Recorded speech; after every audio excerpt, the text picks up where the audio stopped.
Hard Luck King guitars.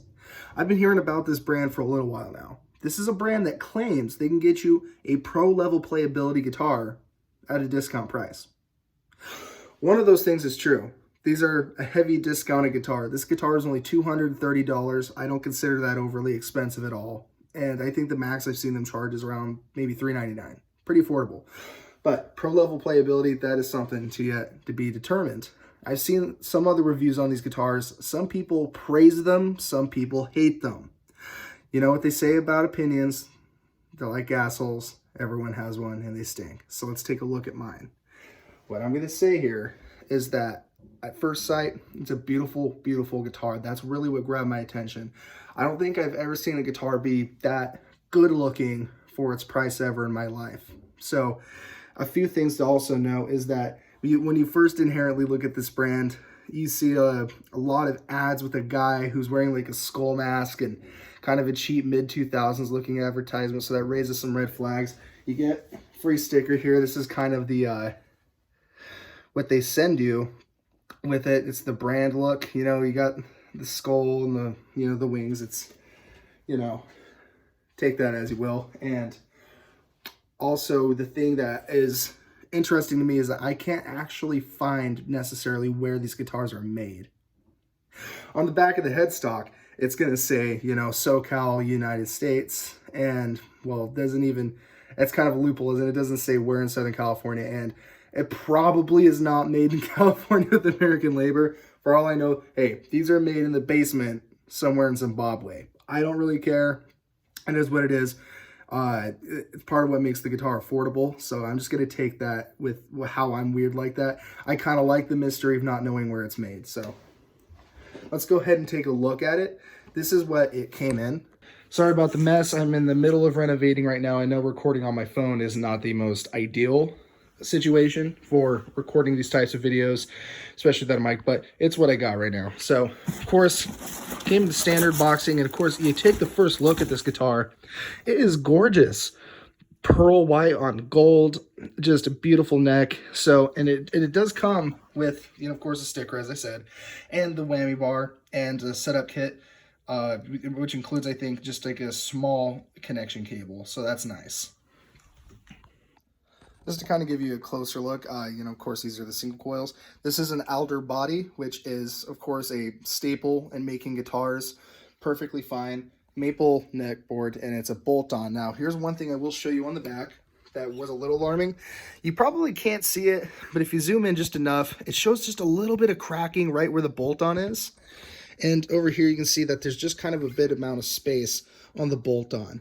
Now, normally that's not too concerning, but the little bit of cracking tells me maybe it's already been beat up just a little bit, and that over time, if I accidentally drop this thing, I better watch out. That thing could pop out pretty easily, but hopefully we're not going to do that. Later on my own, I think I'm going to go ahead and dig into this and see what the soldering is like on the wiring. I think it's going to be fine. We'll find out because I'm too lazy, and I think I just want to play this darn thing already. So, of course, at first look, just a beautiful guitar. That is the prettiest $230 guitar I've ever seen in my life. Not gonna lie, I've already, of course, opened it. I've dunked around with it, and of course, you have to put the guitar through the ringer to get it to, stay in tune. You're gonna be, of course, they ship it with loose strings.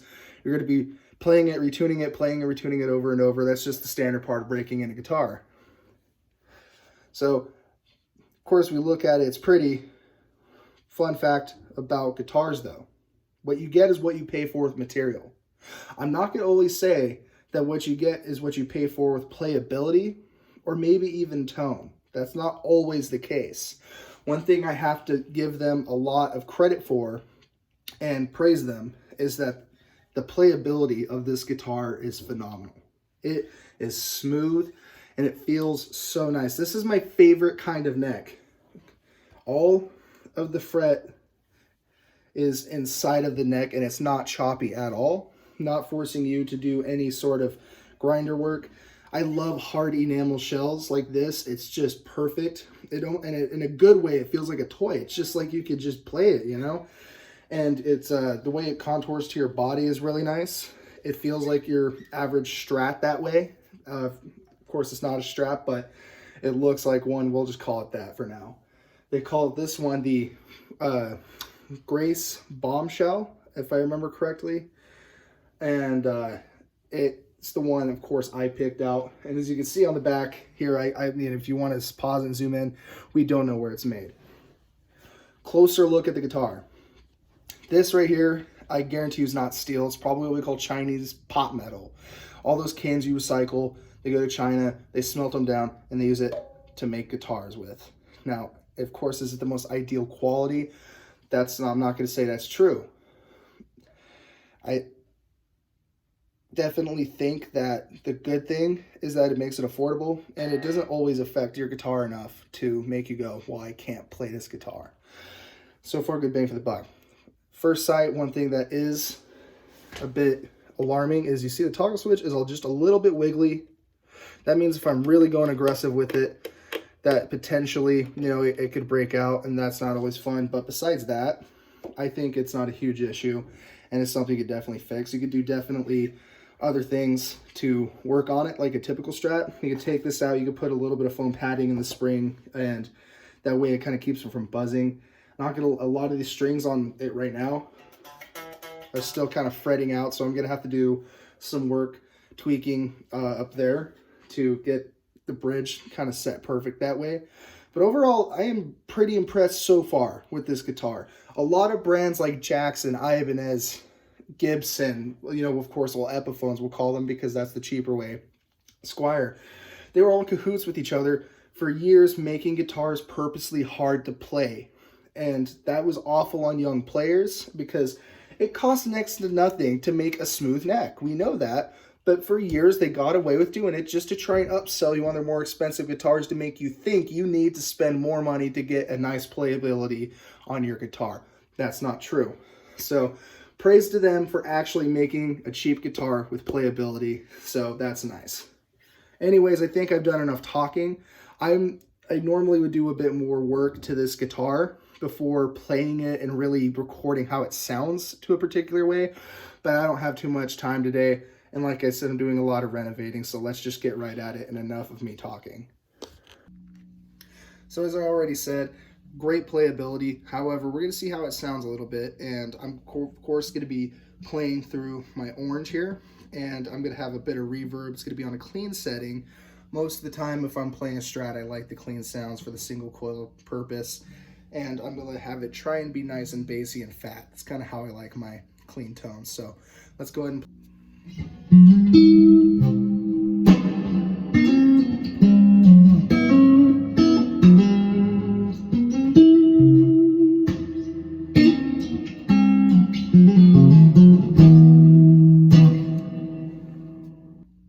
so as we can see there, obviously it sounds quite a bit like a Strat, you know, and that's a good thing. We like that. And so far it sounds pretty good. So what I'm going to do is I'm going to play with a bit more bendy stuff, really punch the crap out of it with some punk rock sounds, because I want to see how these machines hold up and holding it in tune, because that is by far one of the biggest things you look for when you're trying to evaluate the quality of a guitar for its price.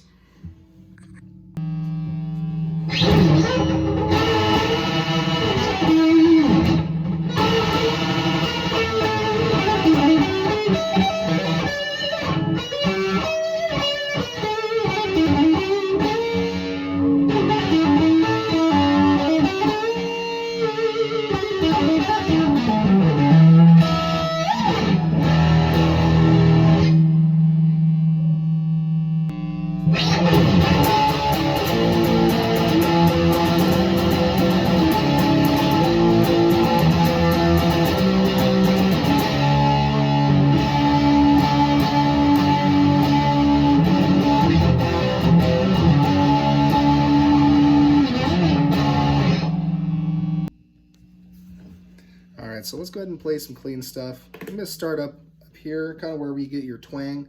If you're a country player, maybe a blues rock and roller, kind of like that.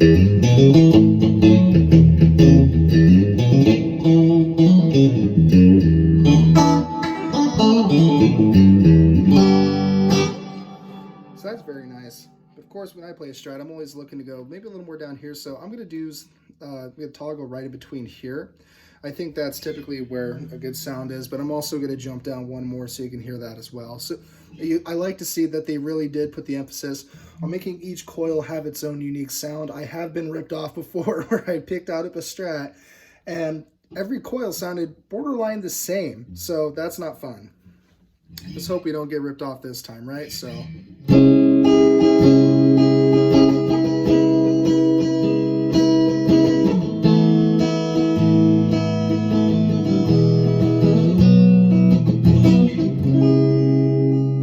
that sounds nice. Let's pull it down one more and play something else, kind of also on that fat sound.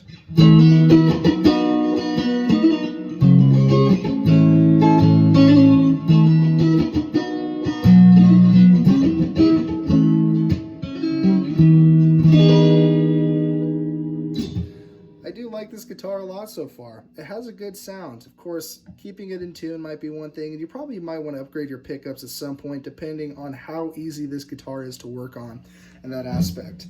I'm going to be playing this a lot, and let me, I don't know, give a few more words about it.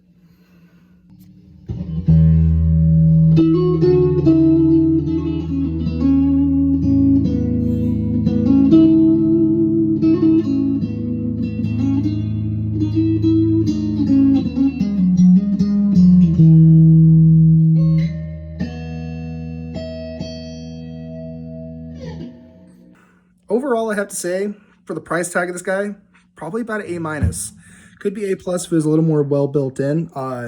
You know, of course, I might be wearing a rainbow wig and a clown nose here soon when I make another video saying I've been bamboozled, it quit working after a week, you know, it's already broken, the wiring is cut out or whatever. But so far, straight out of unboxing, it is really nice. I'll probably make an update here soon letting you know how I feel about the guitar in future aspects. I might take it to a live show and play and it goes out of tune, middle song, and I want to throw the fucking thing across the room. We'll find out. But so far, I have to say this is really worth the bang for the buck. Now, I understand there's a lot of guitar snobs out there. Maybe I didn't say enough about it. Maybe you're like, well, it's really not that great of a guitar. You got to remember, it's just like when you're observing sports. You can't just take a look at the guitar itself and say, well, for its price, it's only this good, or among the guitar world, it's this good. You can only wager an item or like a player against its peers. That's all you can do. Compared to most $250, $230 guitars, somewhere around that price range, I forget, this is top notch. This is something I recommend you get any beginner who is learning, because playability for a beginner is the biggest thing more than anything. You want to be able to play on something that's smooth, plays nice, doesn't challenge you as you play it. So I highly recommend this guitar, actually. I liked it. I'm sorry for everyone who did get one and didn't like it. Sucks to suck. I hope you enjoyed this review.